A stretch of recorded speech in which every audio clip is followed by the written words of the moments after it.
Welcome back, everyone. We got a interesting fight that's going to happen. We have the Eastern Roman Empire, who has been stockpiling munitions, people, it seems like. Hercules, he is old. However, he has an army that he has built. The Levant pretty much is a war zone right now. We have the Arab Caliph, with Khalid being more or less like a lieutenant instead of a commander now. They are in an interesting position. They have sieged Damascus. They have sieged Misa. We've seen several battles that have occurred on this side, as well as the Euphrates, which they have pretty much control of the Sassanids right now. We haven't seen too much there as of late, except for the Battle of the Bridge, which they lost. They're using elephants now over there. It's really interesting. Let's just jump into it. We got part 8 on the way. Lego. We're so close. Emesa, and use another column to take Damascus and prevent the troops of the Caliphate operating to the south from reinforcing the northern group.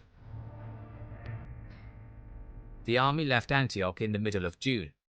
Unfortunately for the Romans, a few days before their leading column reached Emesa, the Arabs learned about the counterattack, either from their spies or from the prisoners they took while raiding Shaizar.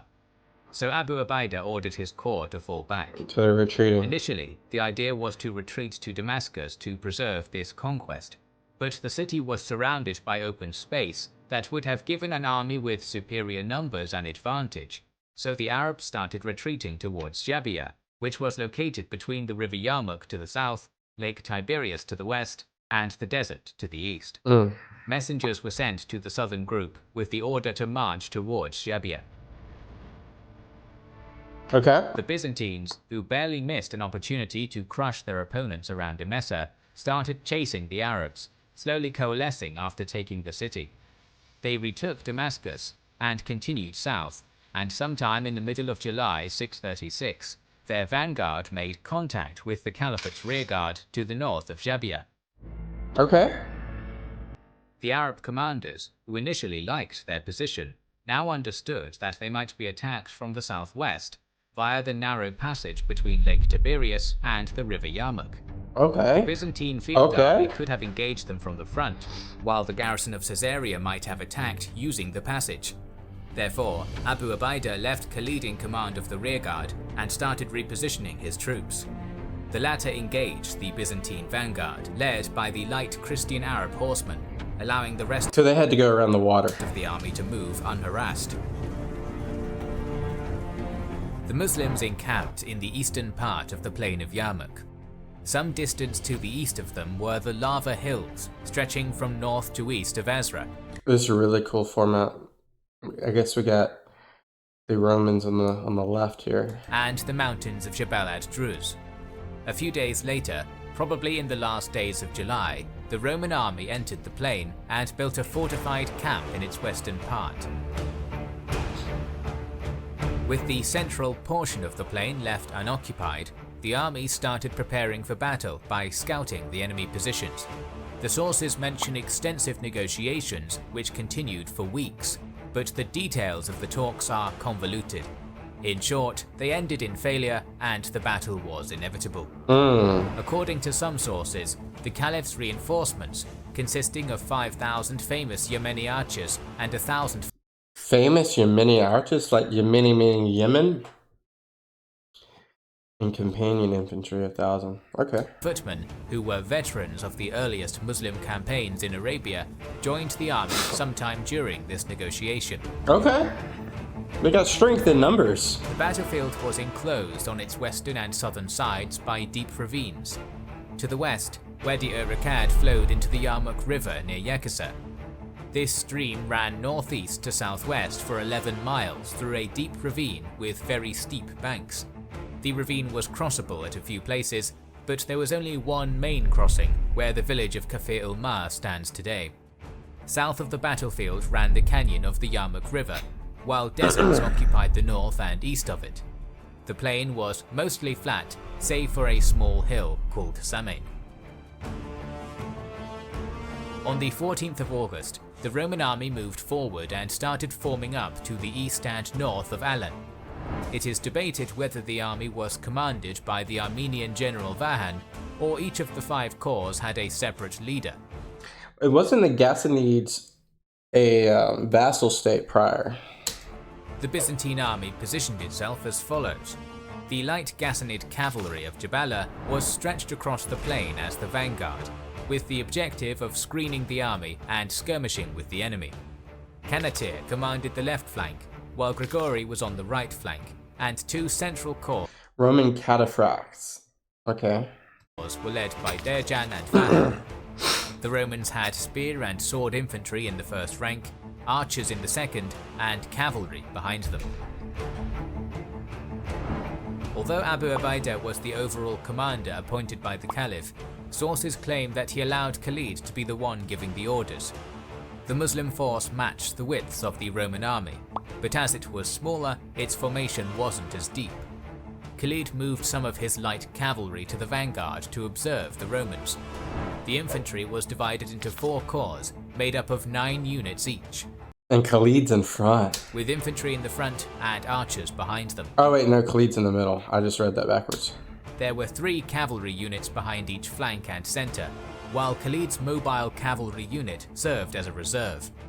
The Arab commander's plan was to defend and tire his foe, and then counterattack when possible.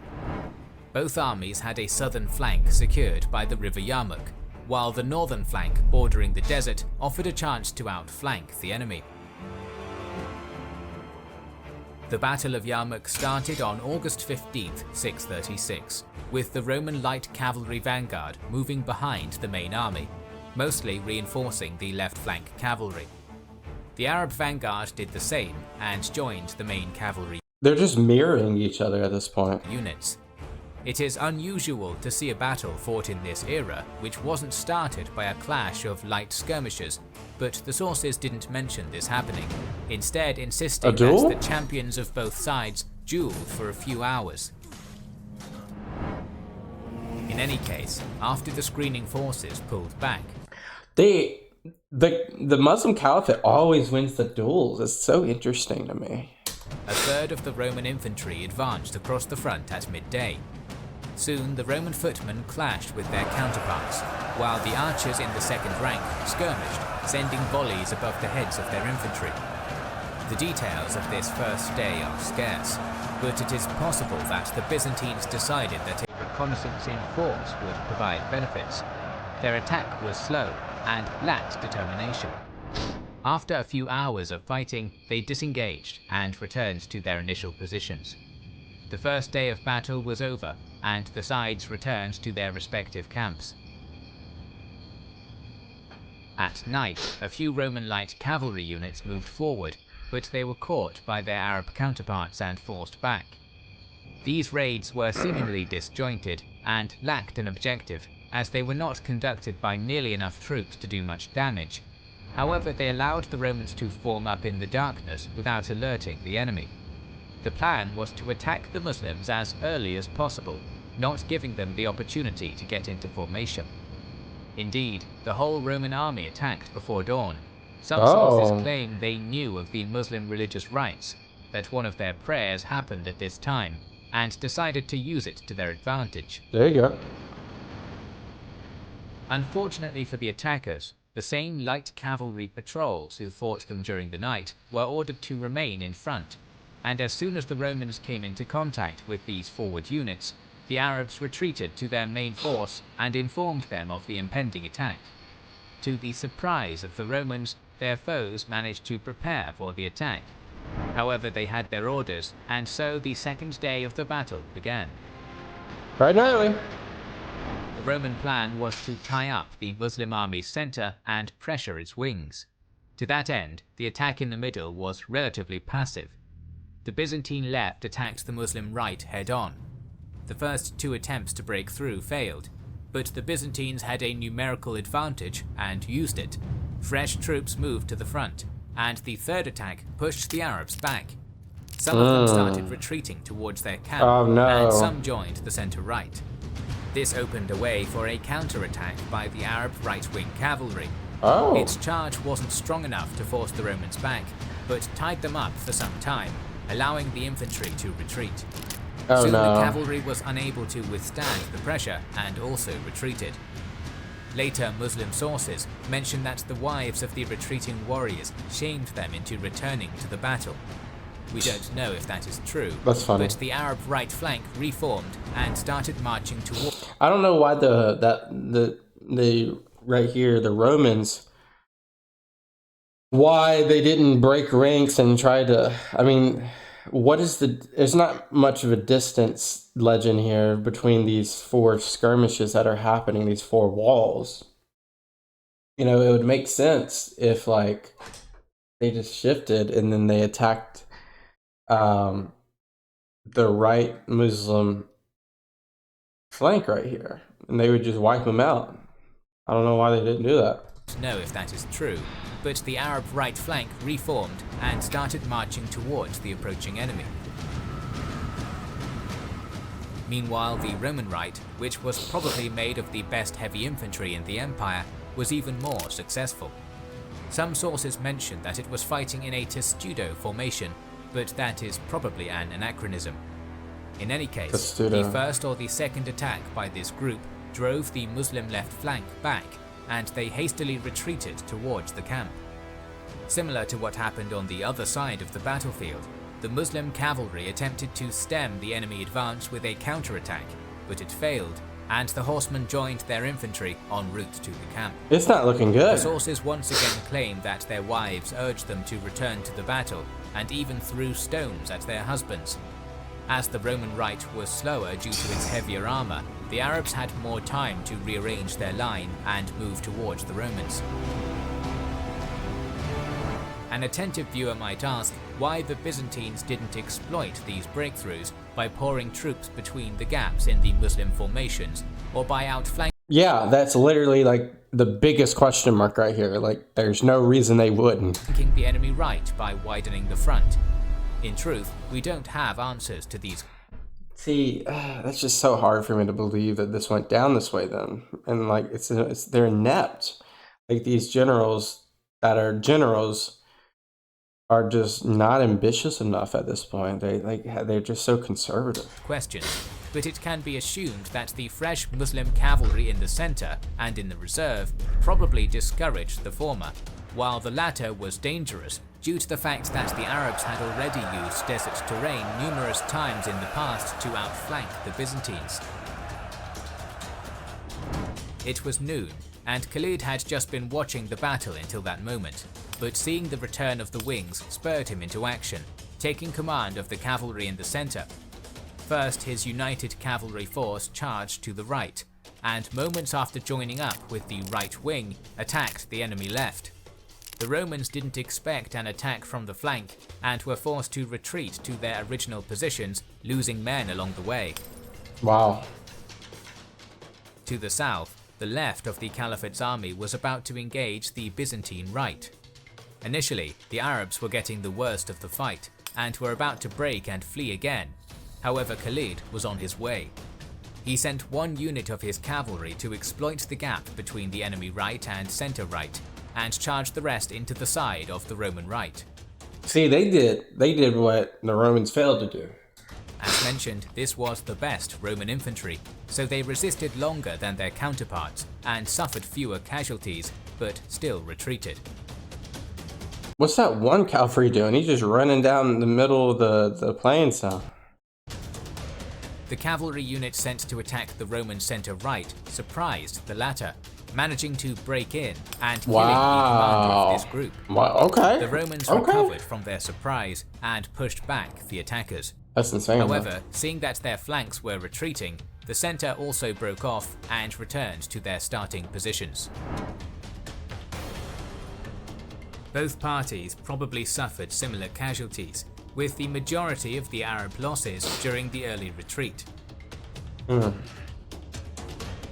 Roman right lost the most troops, and that would prove to be important during the next day, as this detachment started its advance alongside the whole army, but stopped well short of the enemy army, with archers on both sides entering a half-hearted skirmishing contest.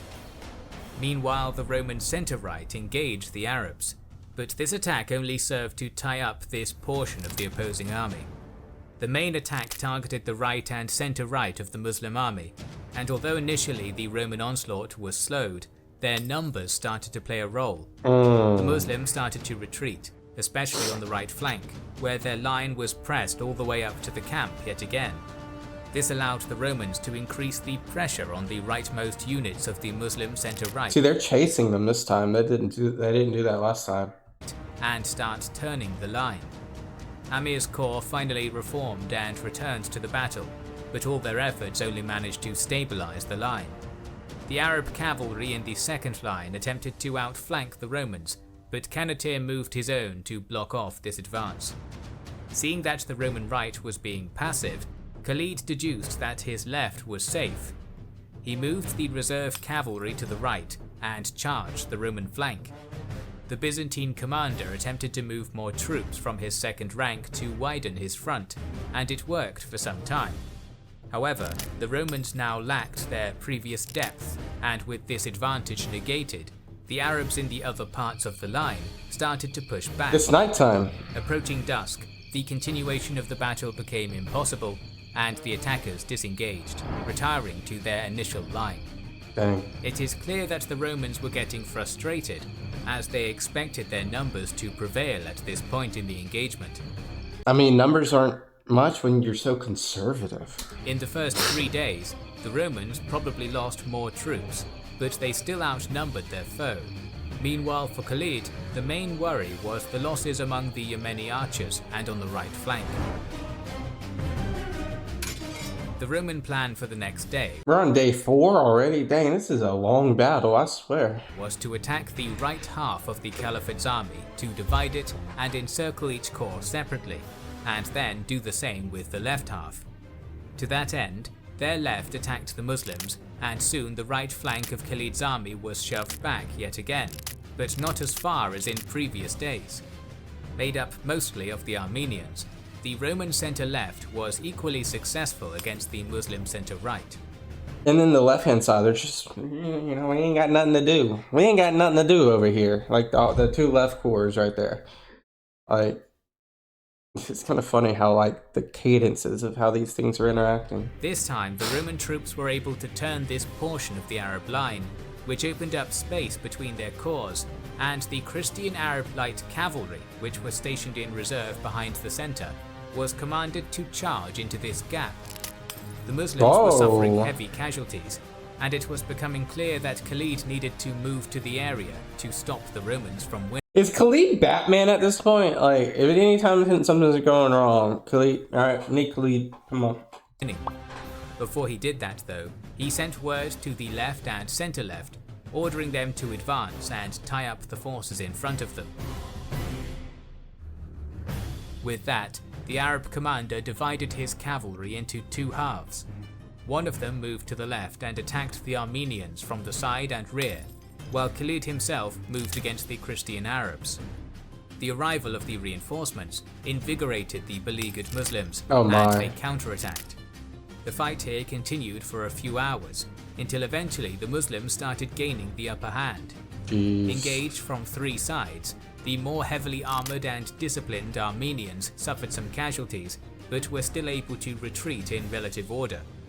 Their Christian Arab allies weren't as able to defend themselves, and lost many hundreds before they were able to return to their initial position.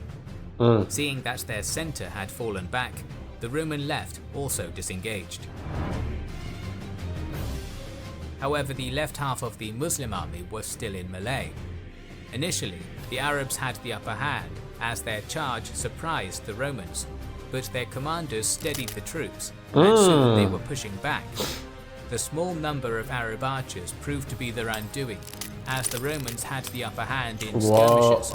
Apparently, the arrows did so much damage to the forces of the Caliphate that later Arab sources called it the Day of Lost Eyes. Unable to withstand the volleys, the Arabs started to pull back. Shortly after, they were followed by the Romans.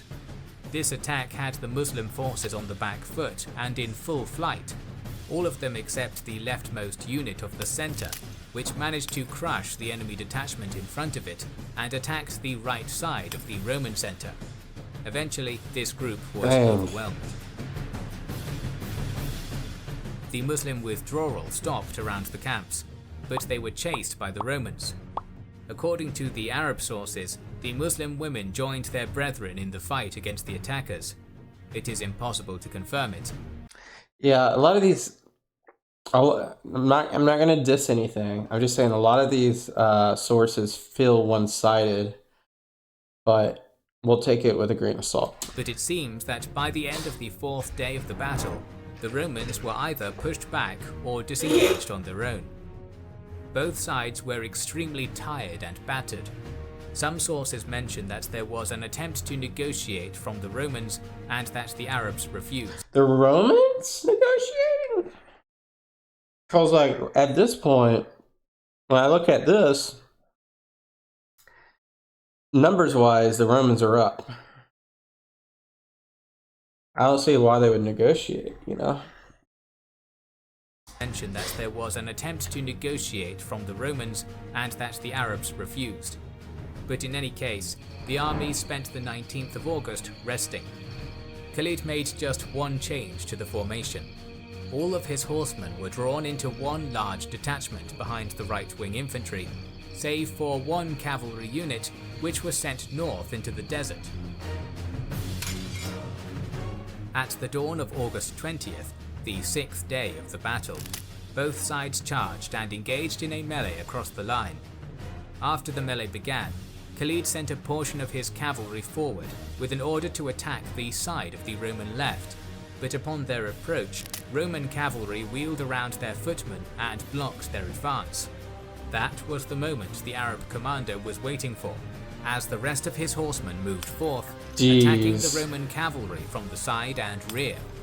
Soon the Roman horsemen were crushed, and the Arabs attacked the infantry, which broke under the attack from 3 sides and started falling back to the center. Oh no. The Muslim right now attacked the Roman center left from the flank and rear. It's over. Meanwhile, the commanders of the Roman army noticed that their left-wing cavalry was being routed from the field by the consolidated Arab cavalry, and they attempted to counter that by bringing their mounted troops together.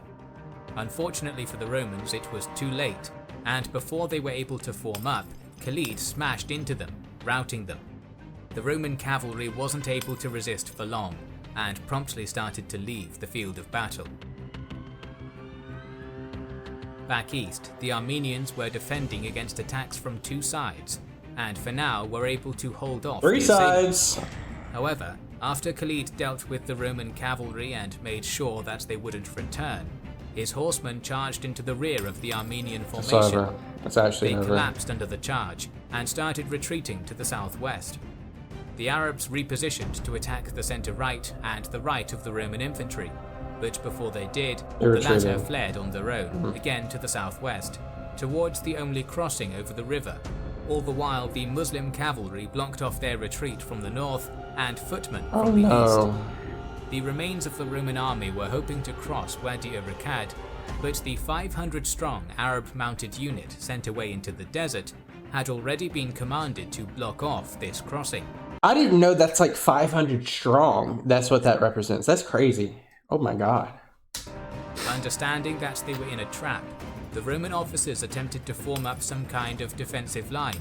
But before they could do it, they were attacked by the cavalry from the north and the infantry. Oh, what a masterclass. If this is all like exactly what happened, exactly how it happened, masterclass once again. From the east. It was a slaughter, and many thousands were killed in this encirclement, with some units managing to cross the river by swimming. Around half of the Roman army lay dead on the plain of Yarmouk, while the Muslims lost less than 1/5 of troops. And it was so close, though, that, like, we're going to stop there because that's the end of the Battle of Yarmouk. That was just a lot closer than you realize. Like, there was a point where they were pushing back and they had them retreating, both sides. They were just so conservative. Like, that out of the box thinking by the Muslims to send that 500 unit cavalry to the only crossing point, and they just waited. Like, that is, of course, that's also cavalry that's not going to be able to fight on the Battle of Yarmouk.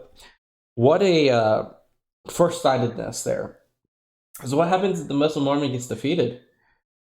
That 500 is just going to be all alone when they return to garrison. So, like, I don't know. I think this was an insane battle. Probably one of the most interesting ones we've seen so far. We have one more to do on this documentary, the Battle of Quadasaya. I think that said that right. Can't wait to see you in part 9, our final part of this particular season, I guess. Thank you guys so much for watching. Leave video recommendations. Subscribe if you haven't already. Peace out. Bye-bye.